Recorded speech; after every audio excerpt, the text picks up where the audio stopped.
ಎಲ್ಲರಿಗೂ ನಮಸ್ಕಾರ. ಇದು ಬೆಳಗಿನ ಮೀಡಿಯಾ ವಾಚ್. ನಾನು ಶಶಿಧರ್ ಪಾಟೀಲ್. ಮೀಡಿಯಾ ವಾಚ್ ಇದು ಇವತ್ತಿನ ಪತ್ರಿಕೆಗಳ ಪ್ರಮುಖ ಸುದ್ದಿಗಳ ಬಗ್ಗೆ ಒಂದು ಕ್ಷಕಿರಣ, ಒಂದು ವಿಶ್ಲೇಷಣೆ. ಯಾವ ಪತ್ರಿಕೆಯಲ್ಲಿ ಏನು ಬಂದಿದೆ, ಪತ್ರಿಕೆಗಳು ಯಾವ ಸುದ್ದಿಗೆ ಪ್ರಾಧಾನ್ಯತೆಯನ್ನು ಕೊಟ್ಟಿವೆ, ಆ ಸುದ್ದಿಯ ಪೂರ್ಣ ಏನು, ಸುದ್ದಿಯ ಹಿಂದಿನ ಸುದ್ದಿ ಏನು ಅಂತ ಒಂದು ತಲುಪಿಸುವ ಯತ್ನವನ್ನು ಮೀಡಿಯಾ ವಾಚ್ನಲ್ಲಿ ನಾನು ಮಾಡ್ತೀನಿ. ಇವತ್ತಿನ ಬಹುತೇಕ ಎಲ್ಲ ಪತ್ರಿಕೆಗಳು ನನ್ನ ಬಳಿ ಇವೆ. ಸೊ ಒಂದು ಪ್ರಮುಖ ವಿಚಾರದ ಬಗ್ಗೆ ನಾನು ಮಾತನಾಡ್ತೀನಿ. ಪತ್ರಿಕೆಗಳು ಅಂತ ಹೇಳಿದಾಗ ಪತ್ರಿಕೆಗಳ ಬಗ್ಗೆ ಇವತ್ತು ವಿಧಾನಸಭೆಯ ಅಧ್ಯಕ್ಷ ಸ್ಪೀಕರ್ ವಿಶ್ವೇಶ್ವರ ಹೆಗಡೆ ಕಾಗೇರಿಯವರು ಕೋಲಾರದಲ್ಲಿ ಆಡಿರುವ ಒಂದು ಮಾತು ಏನಿದೆ, ಅದರೊಂದಿಗೆ ಇವತ್ತಿನ ಮೀಡಿಯಾ ವಾಚ್ ಪ್ರಾರಂಭಿಸ್ತೀನಿ. ಅವರು ಕೋಲಾರದಲ್ಲಿ ಪತ್ರಿಕೆಗಳ ಬಗ್ಗೆ ಮಾತನಾಡಿದ್ದಾರೆ. ಏನು ಹೇಳಿದ್ದಾರೆ? ಪ್ರಜಾಪ್ರಭುತ್ವದ 4ನೇ ಅಂಗವಾದ ಪತ್ರಿಕಾ ರಂಗ ಹೇಗಿದೆ, ಯಾವ ಪತ್ರಿಕೆಯಲ್ಲಿ ಯಾವ ಸುದ್ದಿ ಬಂದಿದೆ ಎಂಬುದನ್ನು ನನಗೆ ತೋರಿಸಿ, ಅದು ಏಕೆ ಬಂದಿದೆ ಎಂಬುದನ್ನು ನಾನು ಹೇಳುತ್ತೇನೆ. ಯಾವ ಸುದ್ದಿ ಬಂದಿಲ್ಲವೆಂದು ಹೇಳಿ, ಏಕೆ ಪ್ರಕಟಿಸಿಲ್ಲ ಎಂದು ಹೇಳುತ್ತೇನೆ ಅಂತ ಸಭೆಯಲ್ಲಿ ಅವರು ಹೇಳಿದ್ರಂತೆ. ಆಗ ಎಲ್ಲರೂ ನಕ್ಕರಂತೆ. ಇದು ಪತ್ರಿಕೆಯಲ್ಲಿ ಬಂದ ಒಂದು ವರದಿ. ನ್ಯಾಯಾಂಗದಲ್ಲಿ ಆದರ್ಶ ಇದೆಯೇ ಅಂತ ಪ್ರಶ್ನಿಸಿದ್ದಾರೆ ಸ್ಪೀಕರ್. ಗೌರವಾನ್ವಿತ ಸ್ಪೀಕರ್ ಅವರ ಮಾತಿಗೆ ಮಹತ್ವ ಇದೆ, ಯಾಕೆಂದರೆ ಅವರು ವಿಧಾನಸಭೆಯ ಅಧ್ಯಕ್ಷರಾಗಿದ್ದಾರೆ. ಅವರ ಮಾತು ಏನಿದೆ, ಆ ಮಾತು ತೆಗೆದು ಅಂಥದ್ದಲ್ಲ. ಇದನ್ನು ಗಂಭೀರವಾಗಿ ಪರಿಗಣಿಸಬೇಕು. ನ್ಯಾಯಾಂಗದ ಬಗ್ಗೆ ಅವರು ಆಡಿರುವ ಮಾತನ್ನು ನಾನು ಈಗ ವಿಶ್ಲೇಷಿಸಲಾರೆ. ನನಗೆ ನ್ಯಾಯಾಂಗದ ಬಗ್ಗೆ ಗೌರವ ಇದೆ. ಹಾಗೆಯೇ ಪತ್ರಿಕಾ ರಂಗದ ಬಗ್ಗೆ ಅವರು ಆಡಿರುವ ಮಾತನ್ನು ಕೂಡ ನಾನು ಪ್ರಶ್ನಿಸಲಾರೆ. ಇವತ್ತು ಪತ್ರಿಕೆಗಳು ಹೇಗೆ ಇವೆ ಅನ್ನೋದು ನನಗೆ ಗೊತ್ತು. ನಾನು ಕಳೆದ 3 ದಶಕಗಳಿಂದ ಹೆಚ್ಚು ಕಾಲದಿಂದ ಪತ್ರಿಕೋದ್ಯಮವನ್ನು ಮಾಡ್ತಾ ಬಂದವನು. ನನಗೂ ಕೂಡ ಇವತ್ತಿನ ಪತ್ರಿಕಾ ಮಾಧ್ಯಮ ಎತ್ತ ಸಾಗುತ್ತಿದೆ ಅನ್ನುವ ಪ್ರಶ್ನೆ ಇದೆ. ಆದರೆ ನನಗಿರುವ ಪ್ರಶ್ನೆಗೂ ಸ್ಪೀಕರ್ ಇರುವ ಪ್ರಶ್ನೆಗೂ ವ್ಯತ್ಯಾಸ ಇದೆ. ಇವತ್ತು ನ್ಯಾಯಾಂಗ ಮತ್ತು ಪತ್ರಿಕಾ ರಂಗ ಎರಡೂ ಕೂಡ ತಮ್ಮ ಕರ್ತವ್ಯವನ್ನು ನಿರ್ವಹಿಸದಿದ್ದರೆ ಅದಕ್ಕೆ ಕಾರಣ ಏನು? ಬಹಳ ಸ್ಪಷ್ಟವಾಗಿ ಇದಕ್ಕೆ ಕಾರಣ ಇವತ್ತಿನ ಪ್ರಭುತ್ವ. ಎಲ್ಲ ರಾಜಕಾರಣಿಗಳು, ರಾಜಕೀಯ ಪಕ್ಷಗಳು ಪತ್ರಿಕೆಗಳನ್ನು ಬಳಸಿಕೊಳ್ತಾರೆ, ನ್ಯಾಯಾಂಗವನ್ನು ಬಳಸಿಕೊಳ್ಳುವುದಕ್ಕೆ ಯತ್ನ ಮಾಡ್ತಾರೆ. ಇದು ಎಲ್ಲರಿಗೂ ಗೊತ್ತಿರುವಂತಹ ವಿಚಾರ. ಇಂಥ ಸಂದರ್ಭದಲ್ಲಿ ಸ್ಪೀಕರ್ ಇಂಥ ಒಂದು ಹೇಳಿಕೆಯನ್ನು ನೀಡಿ ಸುಮ್ಮನಿರೋದಕ್ಕೆ ಸಾಧ್ಯ ಇಲ್ಲ. ಅವರು ಜವಾಬ್ದಾರಿಯನ್ನು ಕೊಡಬೇಕು.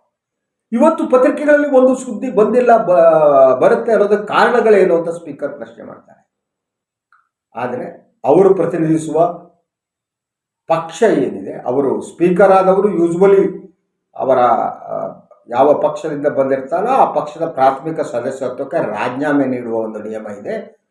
ಕಾಗೇರಿಯವರು ಆ ಒಂದು ನಿಯಮವನ್ನು ಪಾಲಿಸಿದ್ದಾರೋ ಇಲ್ಲೋ ಅನ್ನುವ ವಿವರ ನನ್ನ ಬಳಿ ಇಲ್ಲ, ನನಗೆ ಗೊತ್ತಿಲ್ಲ. ಅವರು ಸ್ಟಿಲ್ ಈ acts as A representative of ಭಾರತೀಯ ಜನತಾ ಪಾರ್ಟಿ. ಅವರಿಗೆ ಭಾರತೀಯ ಜನತಾ ಪಕ್ಷದ ವಾಸನೆ ಹೋಗಿಲ್ಲ. ಅವರು ಉಸಿರಾಡುವುದು ಭಾರತೀಯ ಜನತಾ ಪಕ್ಷದ ತತ್ವ ಮೌಲ್ಯಗಳನ್ನು, ಅವರು ಉಸಿರಾಡುವುದು ಸಂಘ ಪರಿವಾರದ ತತ್ವ ಮತ್ತು ಸಿದ್ಧಾಂತಗಳನ್ನು. ಹಾಗಿದ್ದಾಗ ಇವರು ಹಾಗೆ ಹೇಳ್ತಾರೆ, ಇಂಥ ಸ್ಥಿತಿಗೆ ಪತ್ರಿಕೋದ್ಯಮ ಬಂದಿದೆ ನನಗೆ ಗೊತ್ತು ಅಂತ ಅಂದರೆ ಸ್ಪೀಕರ್ ಆ ಗೊತ್ತಿದ್ದನ್ನು ಜನರ ಮುಂದೆ ಇಡಬೇಕು. ಯಾಕೆ ಪತ್ರಿಕೆಗಳಲ್ಲಿ ಒಂದು ಸುದ್ದಿ ಬರುತ್ತೆ ಬರಲ್ಲ ಅನ್ನೋದನ್ನು ಸ್ಪೀಕರ್ ಅವರು ಹೇಳಬೇಕು. ಅದು ಅವ್ರಿಗೆ ಗೊತ್ತಾಗುತ್ತೆ, ಅವರು ಹೇಳ್ತಾರೆ ಅಂತ ಆಶಿಸೋಣ. ಬಿಡಿ, ಇಂಥದ್ರ ಬಗ್ಗೆನೇ ಮಾತನಾಡ್ತಾ ನಾನು ಸಮಯವನ್ನು ವ್ಯಯಿಸಲಾರೆ. ನಾನು ಇವತ್ತು ಮಾತನಾಡ್ತಾ ಇರುವುದು ಭಾರತೀಯ ಜನತಾ ಪಕ್ಷದ ನಾಯಕರುಗಳ, ಮುಖ್ಯಮಂತ್ರಿ, ಮಾಜಿ ಮುಖ್ಯಮಂತ್ರಿಗಳ ದಲಿತರ ಮನೆಗೆ ಭೇಟಿ ನೀಡುವ ವಿಚಾರವನ್ನು. ಇದು ಒಂದು ರಾಜಕೀಯ ಅಸ್ತ್ರವೇ, ದಲಿತ ಸಮುದಾಯದ ಮುಗ್ಧತೆಯನ್ನು ಬಳಸಿಕೊಳ್ಳುವ ದುಷ್ಟ ರಾಜಕೀಯ ತಂತ್ರವೇ. ಯಾಕೆಂತ ಅಂದರೆ, ನಿಮ್ಮ ದಲಿತ ಪ್ರೀತಿ ಅನ್ನೋದಿದೆಯಲ್ಲ, ಅದು ನೀವು ದಲಿತರಿಗೆ ಕೊಡುವ ಕೊಡುಗೆ ಅಲ್ಲ. ಅದು ಇತಿಹಾಸದಲ್ಲಿ ದಲಿತರಿಗೆ ಆದ ಅನ್ಯಾಯಗಳನ್ನು ಏನಿದೆ ಅದನ್ನು ಮೇಲ್ಜಾತಿಗೆ ಸೇರಿದವರು ಆ ಅನ್ಯಾಯದ ಹೊಣೆಗಾರಿಕೆಯನ್ನು, ಜವಾಬ್ದಾರಿಯನ್ನು ಹೊರಲೇಬೇಕು. ಸೊ ಈ ಒಂದು ಸುದ್ದಿ ಬರ್ತಾ ಇದೆ. ಇದು ಹೊಸಪೇಟೆಯ ಸುದ್ದಿ. ನಮಗೆ ಗೊತ್ತು, BJPಯ ಸಂಕಲ್ಪ ಯಾತ್ರೆ ನಡೀತಾ ಇದೆ, 2 ದಿನಗಳಿಂದ ಮೊನ್ನೆಯಿಂದ ನಡೀತಾ ಇದೆ. ಈ ಸಂದರ್ಭದಲ್ಲಿ ಈ ಬಾರಿ ಬಿಜೆಪಿ ಹಾಕಿಕೊಂಡ ಒಂದು ಕಾರ್ಯಸೂಚಿ ಅಂತ ಅಂದರೆ ದಲಿತರ ಮನೆಗೆ ಭೇಟಿ ನೀಡಿ ಉಪಹಾರವನ್ನು ಸ್ವೀಕರಿಸುವಂತ. ಇದು ಬಿಜೆಪಿಯವರಿಗೆ ಮೂಲಭೂತವಾಗಿ ದಲಿತರ ಬಗ್ಗೆ ಪ್ರೀತಿ ಇದೆಯಾ ಇಲ್ವಾ ಅನ್ನೋದು ಚರ್ಚೆ ಮಾಡೋದು ಬೇರೆ ವಿಚಾರ. ಆದರೆ ಈ ಸುದ್ದಿ ಹೇಳುತ್ತೆ ಲೋಕಲ್ ಬೇಡ, ಬ್ರ್ಯಾಂಡೆಡ್ ಟೀ ತರಿಸಿ ಅಂತ. ದಲಿತರ ಮನೆಗೆ ತಿಂಡಿ ತಿನ್ನೋದಕ್ಕೆ ಮುಖ್ಯಮಂತ್ರಿ ಬೊಮ್ಮಾಯಿ ಅವರು, ಮಾಜಿ ಮುಖ್ಯಮಂತ್ರಿ ಸನ್ಮಾನ್ಯ ಯಡಿಯೂರಪ್ಪನವರು ಹೋಗಿದ್ದಾರೆ. ಹೋಗುವ ಸಂದರ್ಭದಲ್ಲಿ ಮೊದಲೇ ಅಧಿಕಾರಿಗಳಿಗೆ ಅಲ್ಲಿ ಹೋಗಿದ್ದಾರೆ. ಅಲ್ಲಿಗೆ ಹೋಗ್ಬಿಟ್ಟು ಯಾವ ತಿಂಡಿ ತರಿಸ್ಬೇಕು, ಏನೋ ಹೋಟೆಲ್ ತಿಂಡಿನೂ ತರಿಸಲಾಗಿತ್ತು ಅಂತ ಹೇಳಲಾಗ್ತಾ ಇದೆ. ಸೊ ಅಲ್ಲಿ ಹೋದವರು ಟೀ ಪುಡಿ ಹೇಗಿರುತ್ತೋ ಗೊತ್ತಿಲ್ಲ, ನೀವು ಟೀ ಪುಡಿಯನ್ನು ಬ್ರ್ಯಾಂಡೆಡ್ ಟೀ ಪುಡಿ ತರಿಸಿ ಅಂತ ಆ ದಲಿತರಿಗೆ ಹೇಳ್ತಾರೆ. ಒಂದು ದಲಿತರನ್ನ ಯಾವ ರೀತಿ ನೋಡುವ ಮನಸ್ಥಿತಿ ಇವ್ರದ್ದು ಅನ್ನೋದನ್ನು ನೋಡಿ. ದಲಿತರ ಮನೆಗೆ ಹೋದ್ರು ಹೋಟೆಲ್ ತಿಂಡಿ ತರಿಸ್ಕೊಳ್ಳೋದು, ದಲಿತರ ಮನೆಗೆ ಹೋದರೆ ಆ ಹೋಟೆಲ್ ತಿಂಡಿ ಕುತ್ಕೊಂಡಲ್ಲಿ ತಿನ್ನೋದು, ಅವ್ರ ಜೊತೆ ಫೋಟೋ ತೆಗೆಸೋದು, ದಲಿತರ ಮನೆಗೆ ಹೋಗ್ತಿದ್ದೀನಿ ಅಂತ ತೋರಿಸ್ಕೊಳ್ಳೋದು, ಇದು ಕೂಡ ನಾನು ದಲಿತರ ಮನೆಗೆ ಹೋಗೋದೇ ಮಹಾನ್ ಅದ್ಭುತವಾದ ಕಾರ್ಯ ಅಂತ ಪ್ರತಿಬಿಂಬಿಸುವುದಿದೆಯಲ್ಲ, ಇದೇ ದಲಿತರಿಗೆ ಮಾಡುವ ಅವಮಾನ. ದಲಿತರ ಮನೆಗಳಿಗೆ ಹೋಗ್ಬಿಟ್ಟು ನೀವು ಮಹಾನ್ ಗ್ರೇಟ್ ಆಗೋದಿಲ್ಲ. ದಲಿತರ ಮನೆಗೆ ಹೋಗೋದೇ ನಿಮ್ಮ ದೊಡ್ಡತನ ಅಲ್ಲ.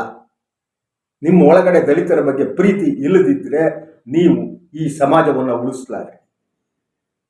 ಸೊ ಈ ಸುದ್ದಿ ನನಗೆ ಬಹಳ ಶಾಕಿಂಗ್ ಆಯಿತು. ಬೆಳಗ್ಗೆ ಎದ್ದ ತಕ್ಷಣ ನೋಡಿದ ತಕ್ಷಣ ಬ್ರ್ಯಾಂಡೆಡ್ ಟೀ ಪುಡಿ ತರಿಸಿ. ಸೊ ಅದಾದ ಮೇಲೆ ಅವರೇನೋ ಬ್ರ್ಯಾಂಡೆಡ್ ಟೀ ಪುಡಿ ತರಿಸಿದ್ರಂತೆ, ಟೀ ಅದರಲ್ಲೇ ಮಾಡಿದ್ರು, ಅದರ ದುಡ್ಡೇನೋ ಮುಖ್ಯಮಂತ್ರಿಗಳು ಕೊಟ್ಟರು ಅನ್ನುವ ವರದಿಗಳು ಇವೆ. ಯಾವುದಾದ್ರೂ ಒಟ್ಟೆ ನಮ್ಮ ಹೃದಯದಿಂದ ಆತ್ಮದಿಂದ ಬಂದಿರೋದಕ್ಕೊಂದು ಬೆಲೆ, ನಾಟಕದಿಂದ ಅಲ್ಲ. ನಾಟಕದ ಮೂಲಕ ಬದುಕೋಕ್ಕೆ ಸಾಧ್ಯ ಇಲ್ಲ, ಬದುಕೇ ನಾಟಕ ಅಲ್ಲ. ಜನ ಇವತ್ತು ಎಚ್ಚರಗೊಂಡಿದ್ದಾರೆ, ಜನರಿಗೆ ಇದರ ಹಿನ್ನೆಲೆ ಏನು ಅನ್ನೋದು ಅರ್ಥ ಆಗ್ತದೆ. ಆದರೆ ಮುಗ್ಧರನ್ನು, ಗ್ರಾಮಾಂತರ ಪ್ರದೇಶ ಜನರನ್ನು ನಿಮ್ಮ ರಾಜಕೀಯ ಕಾರಣಕ್ಕಾಗಿ ಬಳಸ್ಕೊಳ್ಳೋದಿದೆಯಲ್ಲ, ಹೋಟೆಲಿಂದ ತಿಂಡಿ ತಿನ್ನೋದಿದೆಯಲ್ಲ, ಎಂಥ ಮೆಸೇಜನ್ನು ನೀವು ಕೊಡ್ತೀರಿ, ಒಂದು ನಿಮಿಷ ಆಲೋಚನೆ ಮಾಡಿ. ನೀವು ಎಲ್ಲರೂ ಸಮಾಜ ಆಲೋಚನೆ ಮಾಡಬೇಕು. ಇಂಥ ನಾಟಕಗಳೇನಿವೆ, ಯಾರು ನಾಟಕ ಮಾಡ್ತಾರೋ, ಯಾರು ನಟರಾಗಿದ್ದಾರೋ ಅವರನ್ನು ಬಹಿರಂಗಪಡಿಸಿ. ಅವರ ಒಳಗಡೆ ಆತ್ಮ ಕಲುಷಿತಗೊಂಡಿದೆ, ಆತ್ಮ ಶುದ್ಧವಾಗಿಲ್ಲ, ಹೃದಯ ಶುದ್ಧವಾಗಿಲ್ಲ, ಮನಸ್ಸಿನ ಒಳಗಡೆ ಕಳ್ಳತನ ತುಂಬಿದೆ. ರಾಜಕೀಯ ಲಾಭಕ್ಕಾಗಿ ಇದನ್ನೆಲ್ಲ ಮಾಡುವುದು ಅನ್ನೋದು ಸಾಬೀತಾಗ್ತಾ ಇದೆ ಪ್ರತಿ ಘಟನೆಯಿಂದ. ಇದು 2ನೇ ದಿನ ಅವರು ನಡೆಸ್ತಾ ಇರೋದು.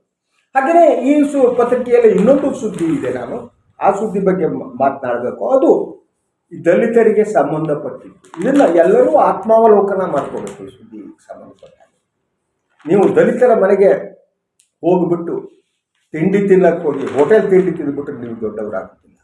ಆದರೆ ಇವತ್ತಿನ ಸಮಾಜದಲ್ಲಿ ದಲಿತರ ಸ್ಥಿತಿ ಏನಿದೆ ಅನ್ನೋದಿದೆಯಲ್ಲ, ಅದು ಬಹಳ ಮುಖ್ಯವಾದ್ದು. ಇದಕ್ಕೆ ಸಂಬಂಧಿಸಿದ ಒಂದು ವರದಿ ಇದೇ ಪತ್ರಿಕೆಯಲ್ಲಿದೆ.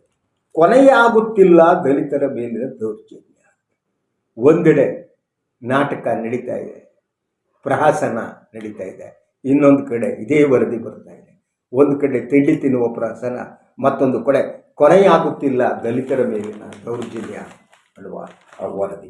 ಈ ವರದಿ ಕೆಲವು ಅಂಶಗಳನ್ನ, ಗಂಭೀರವಾದ ಅಂಶಗಳನ್ನ ಕೊಟ್ಟಿದ್ದೇನೆ.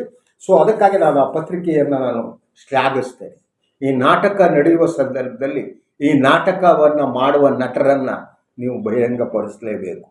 ಸೊ ಈ ಪತ್ರಿಕೆಯ ಇಂಟ್ರೋ ಪ್ಯಾರಾ ಹೀಗಿದೆ. ರಾಜ್ಯದ ಕೋಲಾರದ ಮಾಲೂರಿನಲ್ಲಿ ದೇವರ ಗುಜುಕೋಲು ಪ್ರದರ್ಶಿಸಿದ್ದಕ್ಕೆ ಪರಿಶಿಷ್ಟ ಜಾತಿಗೆ ಸೇರಿದ ಬಾಲಕನ ಕುಟುಂಬಕ್ಕೆ 60,000 ದಂಡ ವಿಧಿಸಿದ ಪ್ರಕರಣ ವರದಿಯಾಗಿದೆ. ಅದು ಇನ್ನೂ ಹಸಿಯಾಗಿದೆ. ಇದರ ಮಧ್ಯೆ ಚಿಕ್ಕಮಗಳೂರಿನ ತೋಟದ ಮಾಲೀಕರೊಬ್ಬರು ಪರಿಶಿಷ್ಟ ಜಾತಿಗೆ ಸೇರಿದ 10ಕ್ಕೂ ಹೆಚ್ಚು ಕೂಲಿ ಕಾರ್ಮಿಕರನ್ನು ಕೂಡಿ ಹಾಕಿದ ಪ್ರಕರಣ ದಾಖಲಾಗಿದೆ. ಪರಿಶಿಷ್ಟ ಜಾತಿ ಮತ್ತು ಪರಿಶಿಷ್ಟ ಪಂಗಡಕ್ಕೆ ಸೇರಿದ ಜನರ ಮೇಲಿನ ದೌರ್ಜನ್ಯವನ್ನು ತಡೆಗಟ್ಟಲು ಕಠಿಣವಾದ ಕಾನೂನುಗಳಿದ್ದರೂ ದೇಶದಾದ್ಯಂತ ಪ್ರತಿ ವರ್ಷ ಇಂತಹ 60,000ಕ್ಕೂ ಹೆಚ್ಚು ಪ್ರಕರಣಗಳು ದಾಖಲಾಗ್ತವೆ. ಆದರೆ ಪ್ರಕರಣಗಳು ಇತ್ಯರ್ಥವಾಗದೇ ಇರುವ ಕಾರಣಕ್ಕೆ ನ್ಯಾಯಾಲಯಗಳಲ್ಲಿ ಇಂತಹ ಲಕ್ಷಾಂತರ ಪ್ರಕರಣಗಳು ಬಾಕಿಯಾಗಿವೆ.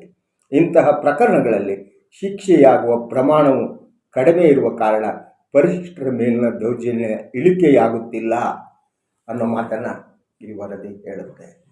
ನೀವು ಪರಿಶಿಷ್ಟರನ್ನು ಇಂದೂ ಕೂಡ ಊರಿನ ಹೊರಗಡೆ ಇರುವ ಮನಸ್ಥಿತಿಯಿಂದ ಹೊರಗೆ ಬಂದಿಲ್ಲ. ಒಂದು ಕಡೆ ನೀವು ದಲಿತರ ಮನೆಗಳಿಗೆ ಹೋಗ್ತೀರಿ, ಮೀಸಲಾತಿಯ ಆಮಿಷವನ್ನು ಓಡ್ತೀರಿ, ದಲಿತರನ್ನು ಒಡೆಯುವುದಕ್ಕೆ ನೋಡ್ತೀರಿ ರಾಜಕೀಯ ಕಾರಣಕ್ಕಾಗಿ. ಇನ್ನೊಂದು ಕಡೆ ದಿನದಿಂದ ದಿನಕ್ಕೆ ದಲಿತರ ಮೇಲಿನ ದೌರ್ಜನ್ಯ ಪ್ರಕರಣಗಳು ಹೆಚ್ಚುತ್ತಾ ಇವೆ. ಕೇವಲ ದೇವಸ್ಥಾನಕ್ಕೆ ಹೋದ ಸಲುವಾಗಿ ಒಬ್ಬ ಬಾಲಕನ ಮೇಲೆ ದೌರ್ಜನ್ಯ ನಡೆಸುವ ಕ್ರೌರ್ಯ ನಡೀತಾ ಇದೆ. ಇದು ಭಾರತ ಸಮಾಜ. ಈ ಸಂದರ್ಭದಲ್ಲಿ ಈ ದಲಿತರುಗಳು ಸಾಕಪ್ಪ ನಮಗೆ ಹಿಂದೂಯಿಸಮ್ ಅಂತ ಹೇಳ್ಬಿಟ್ಟು ಅವ್ರೇನಾದರೂ ಬೇರೆ ಧರ್ಮಕ್ಕೆ, ಬೌದ್ಧಿಸಮ್ಗೆ ಎಸ್ಪೆಷಲಿ ಹೋದರೆ ಅದಕ್ಕೆ ನಾಟಕಗಳನ್ನ ಮಾಡ್ತೀರಿ. ಅಲ್ಲಿ ಹೋದವರ ವಿರುದ್ಧ ಪ್ರಕರಣಗಳನ್ನು ದಾಖಲು ಮಾಡ್ತೀರಿ, ಹೋದವರ ವಿರುದ್ಧ ದೂರುಗಳನ್ನು ಕೊಡ್ತೀರಿ. ದೆಹಲಿಯಲ್ಲಿ ಆದದ್ದು ನಮಗಿನ್ನೂ ಹಸಿರಾಗಿದೆ. ಅಲ್ಲಿಯ ಸಚಿವರ ಅಧಿಕಾರದಿಂದಲೇ ಅವರು ರಾಜೀನಾಮೆ ನೀಡುವಂಥ ಮಂತ್ರಿಯನ್ನು ಮಾಡಿದ್ರು. ಯಾಕೆ? ಅವರು ಹೇಳಿದ್ದು ಅಂಬೇಡ್ಕರ್ ಯಾವ ರೀತಿ ಪ್ರತಿಜ್ಞೆ ಸ್ವೀಕರಿಸಿ ಬೌದ್ಧ ಧರ್ಮಕ್ಕೆ 1956ರಲ್ಲಿ ಸೇರಿದ್ರು, ಅದೇ ಪ್ರತಿಜ್ಞೆಯನ್ನು ಇವತ್ತಿನ ಸಂದರ್ಭದಲ್ಲಿ ತೆಗೆದುಕೊಂಡ್ರೆ ಅದು ಬಹುದೊಡ್ಡ ಹಿಂದೂ ಧರ್ಮದ ವಿರೋಧಿಯಾಗಿ ಕಾಣುತ್ತೆ. ಸೊ ಇದರಲ್ಲಿ ಹಲವು ಅಂಶಗಳಿವೆ. ಒಂದು, ಯಾವ್ಯಾವ ಇಂಥ ಪ್ರಕರಣಗಳಲ್ಲಿ ಆರೋಪ ಪಟ್ಟಿಯನ್ನೇ ಸಲ್ಲಿಸಲಾಗ್ತಾ ಇಲ್ಲ ಅಂತ.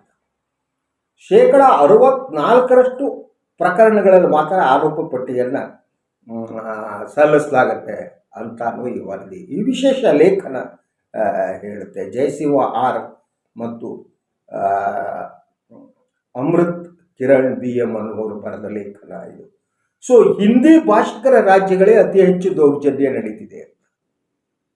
ಎಲ್ಲಿ ನೀವು ದೇವಸ್ಥಾನಗಳನ್ನು ನಿರ್ಮಿಸ್ತೀರಿ, ದೇವಸ್ಥಾನ ನಿರ್ಮಿಸುವುದೇ ಮಹಾನ್ ಅನ್ನುವ ಮಾತನ್ನು ಆಡ್ತೀರಿ, ಕಾರಿಡಾರ್ಗಳನ್ನು ನಿರ್ಮಿಸ್ತೀರಿ, ಅದ್ಭುತವಾಗಿ ಮಾಡಿದ್ದೀನಿ ಅಂತ ಹೇಳ್ತೀರಿ.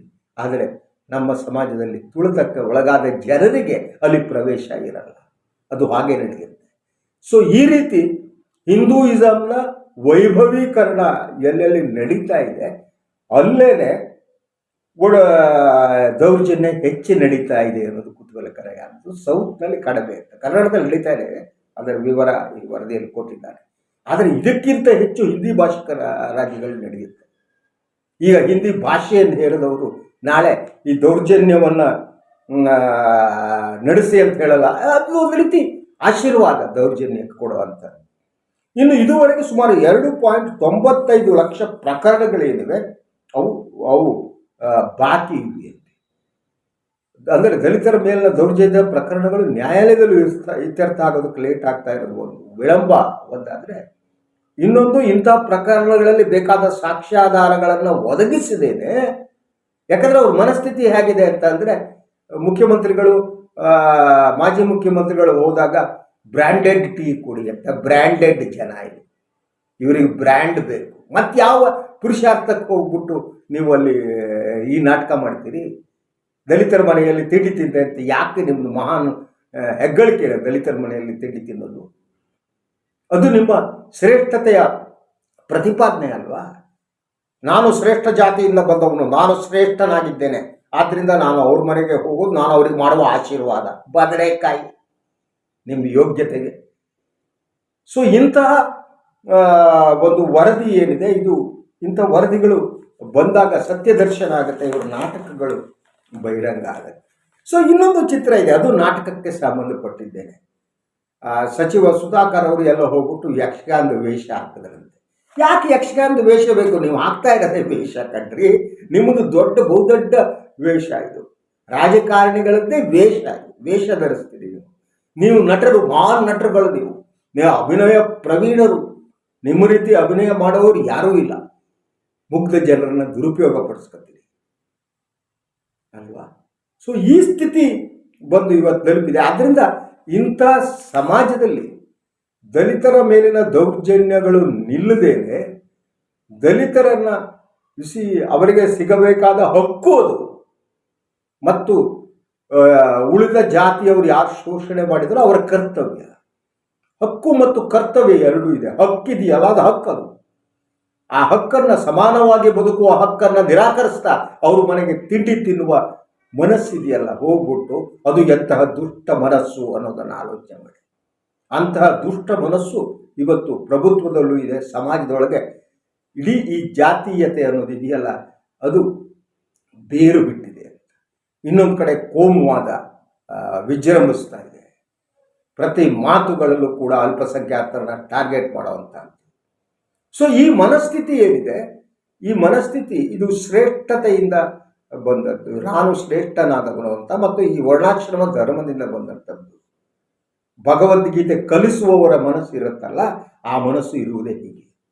ಯಾಕೆಂದರೆ ಅವರು ಭಗವಾನ್ ಶ್ರೀಕೃಷ್ಣನೇ ಹೇಳಿದ್ದಾರೆ, ಈ ವರ್ಣಾಶ್ರಮ ಧರ್ಮವನ್ನು ಸ್ಥಾಪಿಸಿದವನು ನಾನು, ಐ ಡಿಡ್ ಇಟ್ ಅನ್ನುವ ಮೂಲಕ ದೇವರ ಆಶೀರ್ವಾದ ಈ ವರ್ಣಾಶ್ರಮ ಧರ್ಮಕ್ಕೆ ಇದೆ ಅನ್ನುವಂಥದ್ದು. ಮೇಲು ಕೀಳು ಎನ್ನುವುದೇನಿದೆ ಸಮಾಜದಲ್ಲಿ, ಅದಕ್ಕೆ ಆಶೀರ್ವಾದ ಇದೆ ಅನ್ನುವಂಥದ್ದು. ಸೊ ಇಂತಹ ಪರಿಸ್ಥಿತಿಯಲ್ಲಿ ನಾಟಕಗಳು ಹೆಚ್ಚು ಕಾಲ ಇರಲ್ಲ. ನಾಟಕ ಮಾಡುವವರು ಬೇರೆಂದುಕೊಳ್ತಾರೆ.